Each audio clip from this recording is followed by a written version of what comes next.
చెప్పమ్మా చెప్పమ్మా రమ్మా. పింఛన్ తీసేసి అన్నారు. పెన్షన్ మీకు రావట్లేదు ఏంటి? కరెంట్ బిల్ వల్ల దేని వల్ల? అసలు లేదు, అసలు తీసేశారు. అవును, సో ఉండే బెనిఫిట్లు తీసేశారు, కొత్తవి రావట్లేవు. అసలు రాట్లా, ఒక్కేడు ఇచ్చారు, తర్వాత తీసేసి. మరి చెప్పారా ఎందుకు తీసేశారు? చాలా దూరం తిరిగి. సో చెప్పుకోవాలన్నా ఎవరు లేరు మీకు.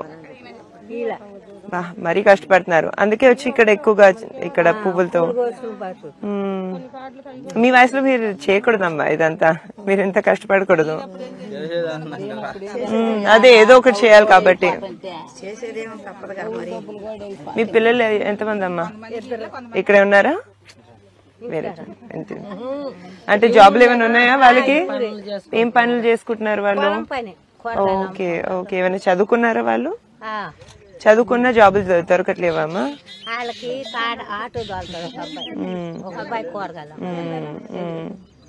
మరి చాలా కష్టంగా ఉంది కదా ఇంట్లో, పెన్షన్లు రావట్లేవు, బెనిఫిట్లు రావట్లేవు, అందరు చాలా కష్టపడుతున్నారు.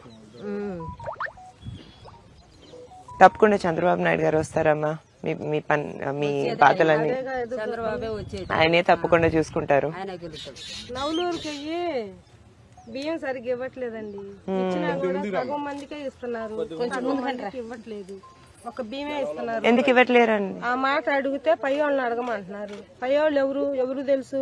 కోట కాడికి వెళ్తేనేమో వాడు రావాలి ఈడు రావాలి అంటున్నారు. ఎవరు వస్తారు? కొంతమందికి ఇస్తున్నారు, కొంతమందికి ఇవ్వట్లేదు, ఒక బియ్యమే ఇస్తున్నారు. డీలరా నవలూరులో ఉంటాడు, మేము నవలూరు వాళ్ళం. పేరు ఏదో ఉందండి, రావట్లేదు. ఏ లాభం? ఎప్పుడో వస్తారు, మేము పొలాల మీద ఉంటాం, పొద్దున్నే వస్తారు, ఎండని వానని పొద్దున్నే వస్తారు, సగం మందికి ఇస్తారు, వెళ్ళిపోతారు.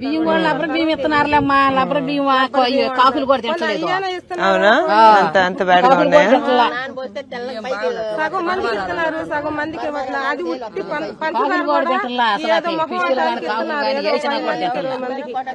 ప్రతి ఇవ్వట్లేదు, పప్పు రావట్లేదు, గోధుమ పిండి రావట్లేదు, ఏమి రావట్లేదు మాకు. అదేమంటే బయటకు వెళ్ళి మార్కెట్ నుంచి తెప్పించుకోవాలి మీరంతా. అక్కడ కూడా ఆ బియ్యం కూడా ముందు వెళ్ళిన వాళ్ళకే తర్వాత వెళ్ళిన వాళ్ళకి లేవు. అదేమంటే ఏదో రాంగ్ గా మాట్లాడతారు, వాళ్ళ మీద మేము పద్దాలు తగ్గువాళ్ళం కదా. అదే మరి కొంతమంది అవి తినేవాళ్ళు ఉండారు, ఈ తినేవాళ్ళు ఉండారు, రెండు కలుపుకొని తినేవాళ్ళు ఉండారు. మరి పనులు లేవు, మా పిల్లలకి పనులు లేవు. అదేమంటేనో వాడు ఎంత కాడికి చేసి పెట్టాడు, మరి అంతా మీరే చూసుకోవాలి కదా. సో మీరే ఆడవాళ్ళు చింత కష్టపడి మీ ఫ్యామిలీకి ఎంతో కొంత ఆదాయం వచ్చేటట్టు చేస్తున్నారు. నాకు ఇద్దరు మా పిల్లలు, పనులు లేవు, ఒక పూట ఉంటే ఒక పూట ఉండట్లేదు. మరి సరిగ్గా ఉంటేనే కదా పనులు ఉంటే అసలు ఈ కోటా బియ్యం కాసిపడే మాట కాదనుకో, మరి వీటి మీద ఆధారపడుతుంది. అదే మరి పనులు లేక మా పిల్లలకి ఏం లేక నా వరద ఏదో కలుపుతున్నాడు, మందు తాగేస్తున్నారు, పండుకుంటున్నారు. ఇంట్లో ఆడవాళ్ళు తల్లిదండ్రులు ఏం చేయాలా? చాలా కష్టం, ఎదవల మీద చాలా కష్టం అండి. మీరు చాలా కష్టపడుతున్నారు, కొన్ని నెలలు ఆగండి, అంత బానే ఉంటుందమ్మా. అసలు ముందు మందు తీసేయండి, మాకు ఏమి వద్దు, మందు ఎత్తేసేయండి, మాకు ఏం పెట్టవద్దు, మాకు ఏమి వద్దు, ఏమి వద్దు, మందు తీసేయండి, అదే మీకు 10,000. తప్పకుండానమ్మా, అది చాలా కష్టమైనది.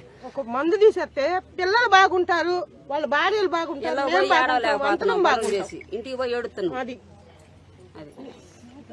అంత బానే ఉంటుందమ్మా, మీరు చూసుకోండి, జాగ్రత్తగా చూసుకోండి. అందుకే మీరు చుట్టూ ఏం చేయాలో కరెక్ట్ డెసిషన్ వాళ్ళు తీసుకోవాలి. ఇక్కడ లోకేష్ గారికి, అక్కడ పెమసాని గారికి బాగా సపోర్ట్ ఇచ్చి మనం మన ఫ్యూచర్ ని బాగా చేసుకోవాలంటే వాళ్ళు తప్పకుండా రావాలండి.